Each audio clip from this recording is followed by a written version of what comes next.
How's it going, everyone? It is Andre Williams, and over here we talk stocks and we focus on one thing.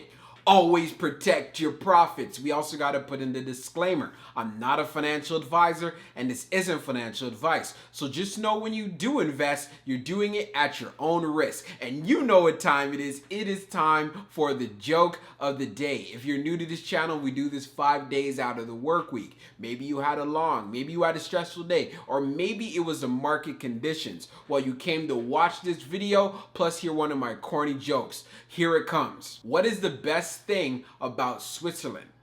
I don't know, but the flag is a big plus.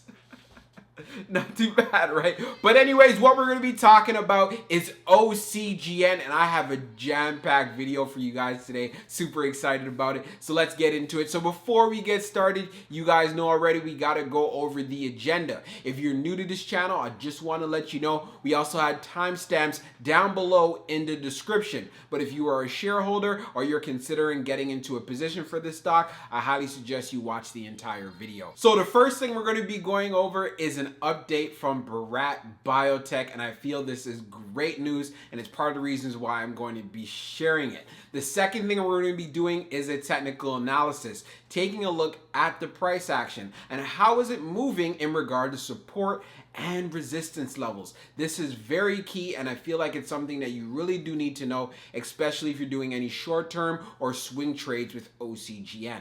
Then after that, we're going to be going on Fintel.io, and we're going to be taking a look at recent institutional buys and as well as the short interest. We want to know what is the overall market sentiment, and does OCGN have any short squeeze potential? And then when that's done, we're also going to be taking a look at the order flow distribution as far as buying versus selling for the day. So I know it's been a while since we did some of those updates, and that's why I'm going to jam it in this video. And then after, when all of that is done, I'll be giving you guys my final thoughts. So let's get into it. So we're going to go over the recent announcement that was on Bharat Biotech's Twitter. So I'm going to share it with you guys. So regulatory approvals for Covaxin are in the process in over 60 countries, including the US, Brazil, Hungary, and etc. We already talked about how key this was for Covaxin.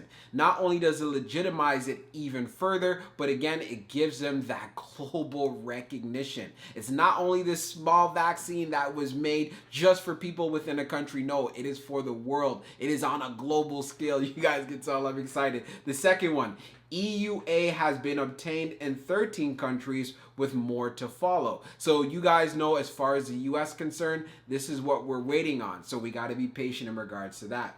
The application for the EUL has been submitted to WHO Geneva, and regulatory approvals are expected by July-September 2021. I like the fact that they actually gave us a timeline here, and it's something that, you know what, is actually really good to see. We did talk about the importance of them getting on that WHO list in regards to the emergency use listing. This will help with more recognition and, again, further legitimizing Covaxin. Another thing we also got to keep in mind of the fact is that overall, in general, these particular type of updates, I know many of you are saying, hey, these are not as big, or this is not what I really wanted to hear, but at the same time, this is a process. Hey, they got to take steps. Next one.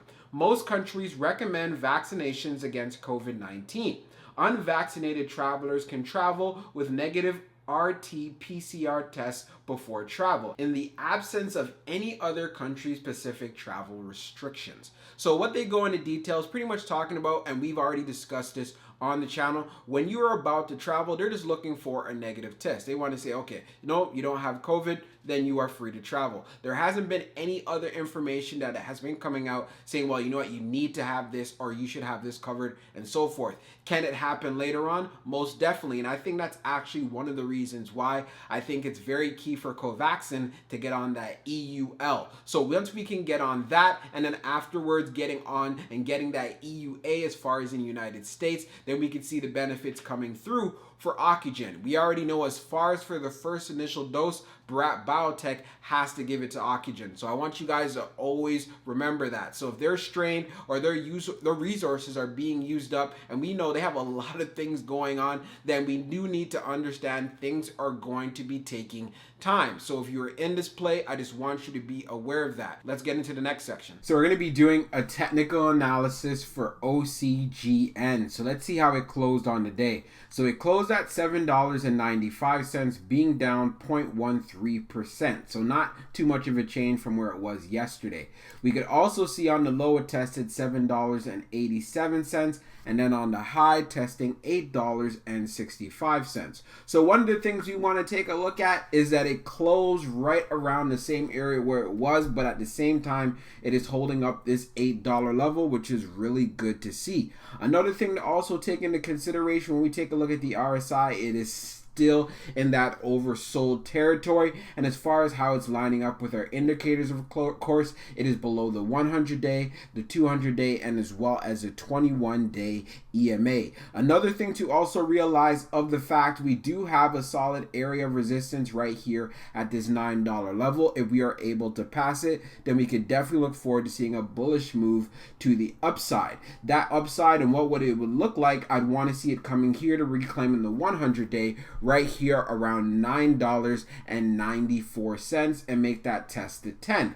But if we're not going to be seeing that, then hey, if OCGN can continue to hold up this $8 level, it's looking pretty good. I know in after hours it's around $8.06, so that's something that's also great to see. If it does decide to even pull back, then you guys have already seen it's been able to pull back to around $7.87, and it's been holding up fairly well. You can see it does have some areas of support around that $7.86, also that $7.85 area. But if it does decide to end up breaking, then definitely be on the lookout for this $7 level, and we want to see actually some strong recovery from there. But before we actually do get there, just to give you a quick bit of a heads up, you'll probably see a test around 730 and the 740 level, but that's only if 725 actually ends up breaking. So that's the kind of idea that I'm seeing going on in the predictions as far as how this week progresses, and depending on if we get any news or any catalyst that shoots the stock upwards, you guys already know how parabolic it can get, because it can short squeeze, because we already know the short interest is actually fairly high.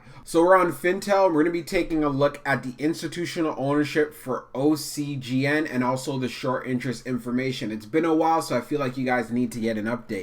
So as we scroll down on the page, green rows indicate new positions, while red rows indicate closed positions. So what we can see here as far as May the 25th, which is today, we have Wilshire 500 Index Fund Investment Class purchasing 3,500 shares. So that's also really good to see. We could see also on the 24th, we had an institution that actually ended up closing out a piece of their position. As you can see, they ended up getting rid of $10,000. That was the value, and it was around 1,400 shares.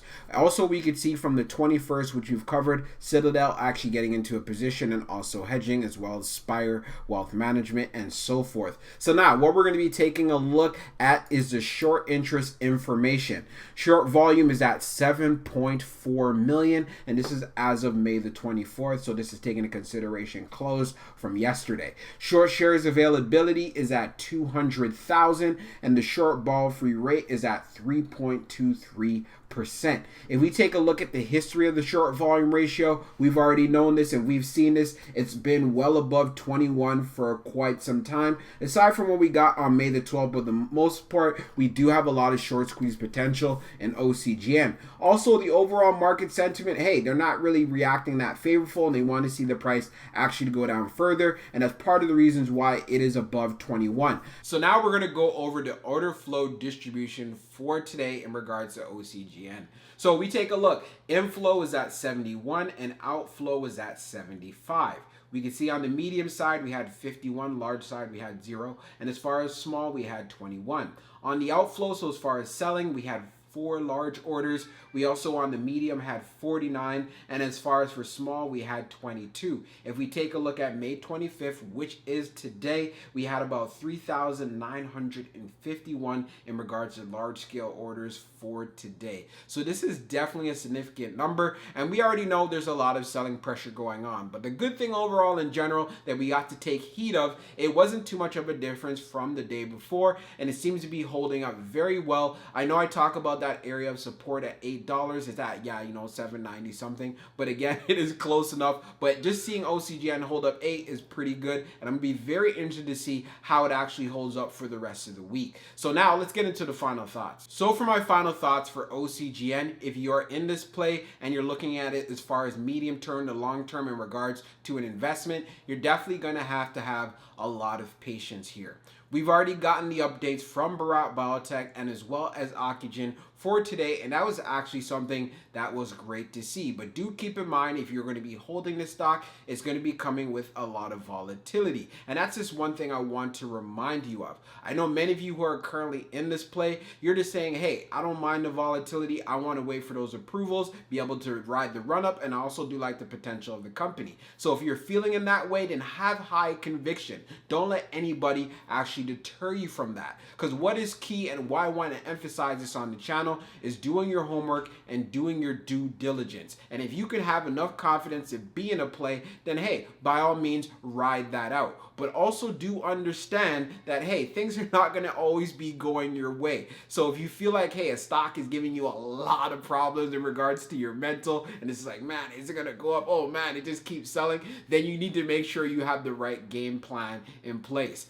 For myself, you guys know I trade off of momentum. So in regards to my overall position, I do not have a position in OCGN right now, but if it does end up getting to some real lows, like pulling back big time, I will be very curious, especially when the news does come out when they get that EUA, because as we know, they are conducting clinical trials in the US to make sure they can get that done. As far as what's going on with WHO, I think once that's also done and approved, there might be an impact on ocugen as well as far as for the stock. But hey, we're just gonna have to wait and see how things unravel. Hope you guys enjoyed this video.